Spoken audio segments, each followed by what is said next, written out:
Selamat pagi dan salam sejahtera bagi kita semua. Perkenalkan, nama saya Agustinus Ripaldo, NIM 322010159. Yang terhormat Bapak Anwar Ubay, Magister Pendidikan. Baiklah, di sini saya akan membahas Pancasila dalam kajian sejarah bangsa Indonesia. Baiklah, kita langsung ke pembahasan materinya. Pancasila adalah 5 nilai dasar luhur yang ada dan berkembang bersama dengan bangsa Indonesia sejak dahulu. Sejarah merupakan deretan peristiwa yang saling berhubungan. Peristiwa-peristiwa masa lampau yang berhubungan dengan kejadian masa sekarang, dan semuanya bermuara pada masa yang akan datang. Hal ini berarti bahwa semua aktivitas manusia pada masa lampau berkaitan dengan kehidupan masa sekarang untuk mewujudkan masa depan yang berbeda dengan masa yang sebelumnya. Pancasila dalam fungsinya sebagai dasar negara merupakan sumber kaidah hukum yang mengatur negara Republik Indonesia, termasuk di dalamnya seluruh unsur-unsur yakni pemerintah, wilayah, dan rakyat. Pancasila dalam kedudukannya merupakan dasar pijakan penyelenggaraan negara dan seluruh kehidupan Republik Indonesia. Dalam kajian sejarah bangsa Indonesia, Pancasila setidaknya dibagi ke dalam 5 era yang berbeda, yaitu sebagai berikut. Yang pertama, Pancasila era pra-kemerdekaan. Asal mula Pancasila secara budaya menurut Sonoto pada tahun 1984 melalui kajian filsafat pendidikan menyatakan bahwa unsur-unsur Pancasila berasal dari bangsa Indonesia sendiri. Walaupun secara formal Pancasila baru menjadi dasar negara Republik Indonesia pada tanggal 18 Agustus 1945. Namun jauh sebelum tanggal tersebut, bangsa Indonesia telah memiliki unsur-unsur Pancasila dan bahkan melaksanakan di dalam kehidupan mereka. Sejarah bangsa Indonesia memberikan bukti yang dapat kita cari dalam berbagai adat istiadat, tulisan, bahasa, kesenian, kepercayaan, agama, dan kebudayaan pada umumnya. Yang kedua, Pancasila era kemerdekaan.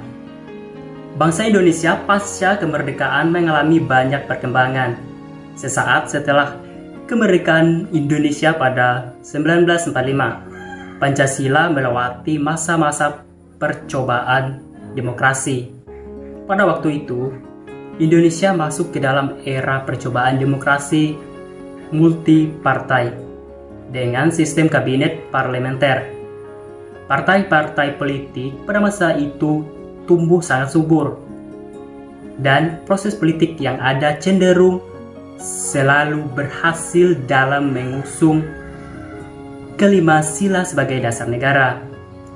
Kemudian, pada 1965, terjadi sebuah peristiwa bersejarah di Indonesia, di mana Partai Komunis berusaha melakukan pemberontakan. Pada 11 Maret 1965, Presiden Soekarno memberikan wewenang kepada Jenderal Soeharto atas Indonesia. Pancasila pada masa pemerintahan Presiden Soeharto kemudian menjadi Korpswes, yang pada akhirnya kembali menodai nilai-nilai dasar yang sesungguhnya terkandung dalam Pancasila itu sendiri. Pada 1998, pemerintah Presiden Soeharto berakhir dan Pancasila kemudian masuk ke dalam era baru, yaitu era demokrasi hingga saat ini. Yang ketiga, Pancasila era Orde Lama. Orde Lama adalah sebutan bagi masa pemerintahan Presiden Soekarno di Indonesia. Orde Lama terbagi menjadi 2 masa, yaitu masa demokrasi liberal dan masa demokrasi terpimpin. Masa Orde Lama adalah masa pencarian bentuk implementasi Pancasila, terutama dalam sistem kenegaraan. Pancasila diimplementasikan berbeda-beda pada Orde Lama. Pada masa demokrasi liberal 1950 sampai 1959. Dalam periode ini, Pancasila dijadikan ideologi liberal yang ternyata tidak menjamin stabilitas pemerintah. Pada masa demokrasi liberal ini, presiden hanya bertindak sebagai kepala negara yang berhak membentuk kabinet. Kabinet yang pertama kali terbentuk pada tanggal 6 September 1950 adalah Kabinet Natsir. Kemudian, pada demokrasi terpimpin 1959 sampai 1965, tonggak berlakunya sistem demokrasi terpimpin adalah dikeluarkannya Dekret Presiden 5 Juli 1959. Dekret Presiden muncul akibat adanya dua pandangan terhadap dasar negara. Yang pertama, kembali ke Undang-Undang 1945 dengan Pancasila sebagai dasar negara yang dirumuskan di Piagam Jakarta. Yang kedua, kembali ke Undang-Undang 1945 dengan Pancasila seperti yang dirumuskan dalam pembukaan Undang-Undang Dasar yang disahkan PPKI sebagai dasar negara. Dekret Presiden tersebut berisi yang pertama, pembubaran konstituen. Yang kedua, Undang-Undang Dasar 1945 kembali berlaku. Dan yang ketiga, pembentukan Majelis Permusyawaratan Rakyat. Sementara, Insinyur Soekarno memberikan tafsir Pancasila sebagai manipol atau usdek, yaitu garis-garis besar haluan negara atau GBHN. Yang keempat, Pancasila era Orde Baru. Era Orde Baru dalam sejarah Republik ini merupakan masa pemerintahan yang terlama dan bisa juga dikatakan sebagai masa pemerintahan yang paling stabil.